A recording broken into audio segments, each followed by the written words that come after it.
Right, ఒకసారి ఉమ్మడి మహబూబ్ నగర్ జిల్లాకి వెళ్దాం. మా ప్రతినిధి సాయి స్వామి కిరణ్ సిద్ధంగా ఉన్నారు. ఒకసారి ఉమ్మడి మహబూబ్ నగర్ జిల్లా వ్యాప్తంగా కూడా ఎట్లా జరిగింది తొలి విడత పంచాయతీ ఎన్నికల పోలింగ్, అట్లాగే ఏకగ్రీవాలకు సంబంధించిన వివరాలేంటి, పూర్తి వివరాలేంటి, ఓవరాల్గా ఎట్లా జరిగింది?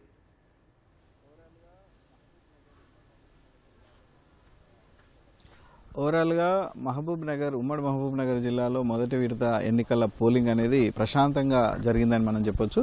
ముఖ్యంగా ఈ ఉమ్మడి మహబూబ్ నగర్ జిల్లాలో 5 జిల్లాలు ఉన్నాయి. మహబూబ్ నగర్, నారాయణపేట, నాగర్ కర్నూలు, వనపర్తి, జోగులాంబ, గద్వాల. ఈ 5 జిల్లాలకు సంబంధించినటువంటి పరిధిలో 24 మండలాల్లో ఈ మొదటి విడత ఎన్నికల పోలింగ్ అనేది జరుగుతుంది.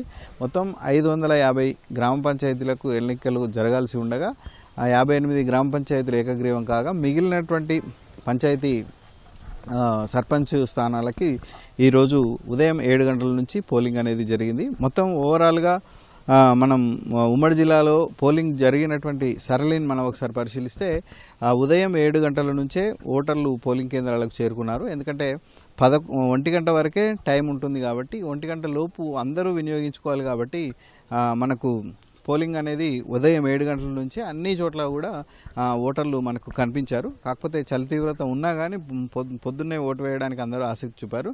అయితే ఓటుకు ఆసక్తి చూపిన వాళ్ళలో యువత ఉన్నారు, అలాగే మహిళలు ఎక్కువ మంది ఓటే వేశారు. తర్వాత వృద్ధులు కూడా తమ ఓటు హక్కును వినియోగించుకున్నారు. ముఖ్యంగా వికారాబాద్ జిల్లా హక్కింపేటలో తన కుమారుడు చనిపోయినా కానీ వాళ్ళిద్దరు తల్లిదండ్రులు, అంటే నిన్న చనిపోయినా కానీ వాళ్ళిద్దరు తల్లిదండ్రులు ఈరోజు తప్పకుండా రాజ్యాంగం తమకు కల్పించినటువంటి హక్కును వినియోగించుకోవాలన్న ఉద్దేశంతో హక్కింపేటలో ఇద్దరు ఓటు హక్కు వినియోగించుకోవడం జరిగింది. దీంతోపాటు ఓవరాల్గా చూస్తే ఎక్కడ కూడా అవాంఛనీయ సంఘటనలు అయితే జరగలేదు. 1 గంట వరకు అన్ని చోట్ల ప్రశాంతంగా పోలింగ్ ముగిసింది. ఎవరైతే 1 గంట తర్వాత పోలింగ్ కేంద్రాలకు చేరుకొని వరుసలో ఉంటారో వాళ్ళందరికీ కూడా ఓటు హక్కు వినియోగించుకునేటువంటి అవకాశాన్ని ఈసీ కల్పించింది. 18 రకాల గుర్తింపు కార్డులు ఎవరైతే చూయించి లోపలికి వచ్చారో వాళ్ళందరికీ కూడా ఓటు హక్కు కల్పించవచ్చు. ఇప్పుడు మనం చూస్తున్నది ధర్మాపూర్ సంబంధించినటువంటి పోలింగ్ కేంద్రం. ఈ 1 గంట సమయానికి ఇక్కడ పోలింగ్ ముగియడంతో అక్కడ ఉన్నటువంటి గేట్ను మూసేశారు. ఆ సమయానికి ఏ పోలింగ్ కేంద్రంలో కూడా మనకు ఓటర్లు లేరు. సో ఇక్కడ పోలింగ్ అనేది 1 గంటకు ఆగిపోయింది. 2 గంటలకు పోలింగ్ కౌంటింగ్ స్టార్ట్ కానున్న నేపథ్యంలో అందుకోసం ప్రస్తుతం సిబ్బంది అనేది సన్నద్ధమవుతోంది. ఇక నాగర్ కర్నూలు జిల్లాలో 2 చోట్ల ప్రాబ్లం ఎదురైంది.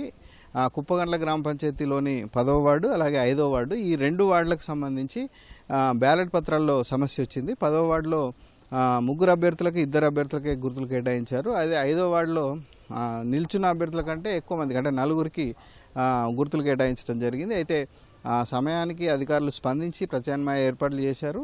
5వ వార్డులో అభ్యర్థులు కూడా అభ్యంతరం వ్యక్తం చేయకపోవడంతో అక్కడ పోలింగ్ అనేది ఆగకుండా సాగింది. ఈ 2 గంటల మినహా ఉమ్మడి మహబూబ్ నగర్ జిల్లాలో ఎక్కడ కూడా పోలింగ్ ఆటంకం కలిగించినటువంటి పరిస్థితి అయితే ఎక్కడా లేదు. ప్రస్తుతానికైతే మహబూబ్ నగర్ జిల్లాలో అవాంఛనీయ సంఘటనలు అయితే జరగలేదు. కానీ ఓటింగ్ అయిపోయిన తర్వాత కౌంటింగే చాలా ఇంపార్టెంట్. ఈ కౌంటింగ్ కూడా చాలా ప్రశాంతమైనటువంటి వాతావరణంలో జరగాలి.